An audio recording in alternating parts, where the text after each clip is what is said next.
আসসালামু আলাইকুম। আমি ডাক্তার মোহাম্মদ নেফর রহমান, সহকারী অধ্যাপক পেডিয়াট্রিক নিউরোসার্জারি বিভাগ, national institute of neurosciences and hospital এবং chief consultant Bangladesh pediatric neuro care center. আজকে কথা বলবো বাচ্চাদের craniovertebral junction disorder. Craniovertebral junction কি আমাদের প্রথমে জানতে হবে।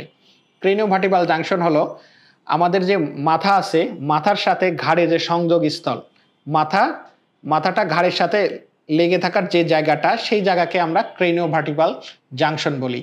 এই জায়গাটার গুরুত্ব অনেক, কারণ এই জায়গাতে মানুষের অনেক বড় বড় রক্তনালী থাকে, যে রক্তনালীগুলা আমাদের ব্রেনের মধ্যে ঢুকে ব্রেনে সাপ্লাই দেয়।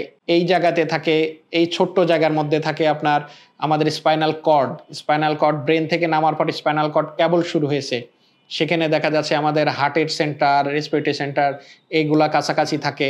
এগুলার তারপরে বড় বড় রক্তনালী থাকে। এই বিভিন্ন ধরনের জিনিস এই ছোট্ট জায়গার মধ্যে থাকে, এই ভাইটাল স্ট্রাকচার। সেই জন্য এই ছোট্ট জায়গার গুরুত্ব অনেক বেশি। এই ছোট্ট জায়গায় কি সমস্যা নিয়ে শিশুরা আমাদের কাছে আসতে পারে, এটা নিয়ে আজকে কথা বলবো। ক্রেনিওভার্টেব্রাল জাংশন ডিসঅর্ডার মধ্যে যেটা কমন যে সমস্যা নিয়ে বাচ্চারা আমাদের কাছে আসে, সেটাকে বলি এএডি, অ্যাটলান্টো অ্যাক্সিয়াল ডিসলোকেশন। মানে ঘাড়ের 1 নাম্বার এবং 2 নাম্বার হাড্ডির মধ্যে অসামঞ্জস্যতা, কোনো দিকে ঘুরে গেছে, বেঁকে গেছে, সামনে পিছনে হয়ে গেছে। এই কারণে যে সমস্যা হয়, দেখা যাচ্ছে সামনে ঘাড়ের এই ছোট্ট জায়গাতে বললাম আমরা স্পাইনাল কর্ড বা মেরুদণ্ড আছে, এই দেখা যাচ্ছে মেরুদণ্ডের উপর চাপ তৈরি করে বিভিন্ন ধরনের উপসর্গ তৈরি করছে।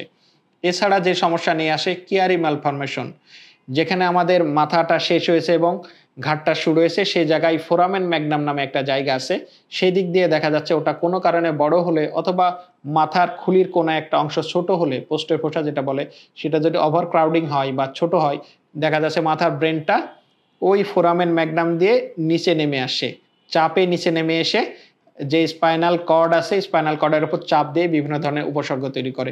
এটাকে বলে কিয়ারি ম্যালফরমেশন। এই কিয়ারি ম্যালফরমেশন অসুখটা এই ক্রেনিওভার্টেব্রাল জাংশনেই হয়। এছাড়া আমাদের যে ওডোনটয়েড হাইপোপ্লাসিয়া, ওডোনটয়েড নামে একটি হাড় আছে, সেটার দেখা হাইপোপ্লাসিয়া হয়। অ্যাসিমিলেশন অফ অ্যাটলাস নামে একটি হাড় আছে, সেটার অ্যাসিমিলেশন হতে পারে।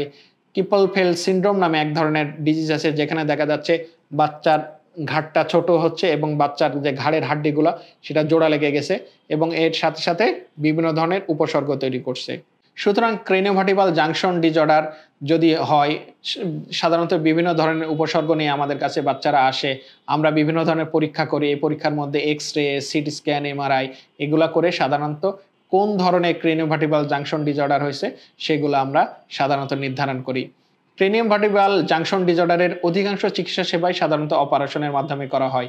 এর মধ্যে যদি আমরা বলি এএডির ক্ষেত্রে, যদি এএডি নিয়ে আসে, সেক্ষেত্রে আমরা অ্যাটলান্টো অ্যাক্সিয়াল ডিসলোকেশন বলে, সেক্ষেত্রে দেখা যাচ্ছে রড স্ক্রু দিয়ে যে হাড্ডিগুলো নড়ে গেছে সেই হাড্ডিগুলোকে আমরা ফিক্স করে দিই, যাতে বাচ্চার যে উপসর্গ নিয়ে আসছে সেই উপসর্গগুলো প্রশমিত হয়। এছাড়া কিয়ারি ম্যালফরমেশনে ব্রেনটা নিচে নেমে আসছে, সেই ব্রেনটা আমরা উপরে তুলে দিই। অনেক সময় ব্যাজিলার ইনভেজিনেশন নামে একটা অসুখ আছে, দেখা যাচ্ছে একটা হাড্ডি অনেক উপরে উঠে গিয়ে স্পাইনাল কর্ডে চাপ দিচ্ছে, সেই ক্ষেত্রে দেখা যাচ্ছে আমরা ব্যাজিলার ইনভেজিনেশন অপারেশনের মাধ্যমে যে হাড্ডিটা উপরে উঠে গেছে সেই হাড্ডিটাকে রিমুভ করে স্পাইনাল কর্ডের উপর চাপটা রিমুভ করি। এছাড়া কিপলফেল সিনড্রোমে আমরা দেখা যাচ্ছে কোনো অপারেশনের প্রয়োজন হলে সেই ক্ষেত্রে আমরা অপারেশনের মাধ্যমে স্পাইনাল কর্ডের চাপটা মুক্ত করি। সুতরাং ক্রেনিওভার্টেব্রাল জাংশন শিশুদের শরীরের একটি অনেক গুরুত্বপূর্ণ জায়গা এবং এই জায়গাতে যে কোনো ধরনের ডিসঅর্ডার তৈরি হলে আমাদের দ্রুত একজন পেডিয়াট্রিক নিউরোসার্জনের শরণাপন্ন হতে হবে। সাধারণত যেসব লক্ষণ নিয়ে আসতে পারে, দেখা যাচ্ছে ঘাড়ে ব্যথা, হাত পায়ে শক্তি চলে যাওয়া, এসব সমস্যা নিয়ে, তারপরে দেখা যাচ্ছে ঘাড় একদিকে বেঁকে যাওয়া, এরকম বিভিন্ন সমস্যা নিয়ে আসতে পারে। সুতরাং ক্রেনিওভার্টেব্রাল জাংশন ডিসঅর্ডার হলে বা এই মাথা আর ঘাড়ের সংযোগস্থলের জায়গায় কোনো সমস্যা হলে দ্রুত আপনি আপনার শিশুকে একজন পেডিয়াট্রিক নিউরোসার্জনের কাছে নিয়ে আসুন। কারণ একজন পেডিয়াট্রিক নিউরোসার্জন এই বিষয়ে দক্ষ, অভিজ্ঞ এবং সমসাময়িক জ্ঞানের অধিকারী এবং এই বিষয়ে ওনার দক্ষতাকে সর্বোচ্চ বলে ধরে নেওয়া হয়। বাংলাদেশ পেডিয়াট্রিক নিউরো কেয়ার সেন্টারে এই বিষয়ে সকল চিকিৎসা সেবা প্রদান করা হচ্ছে এবং নেফার্স নিউরো কেয়ারেও এই বিষয়ে সকল প্রকার চিকিৎসা সেবা প্রদান করা হচ্ছে। ভালো থাকুক আপনার বাচ্চা, সুস্থ থাকুক আপনার বাচ্চা, সুচিকিৎসায় সুন্দর আগামী, এই প্রত্যয়ে বাংলাদেশ পেডিয়াট্রিক নিউরো কেয়ার সেন্টারের পথ চলা।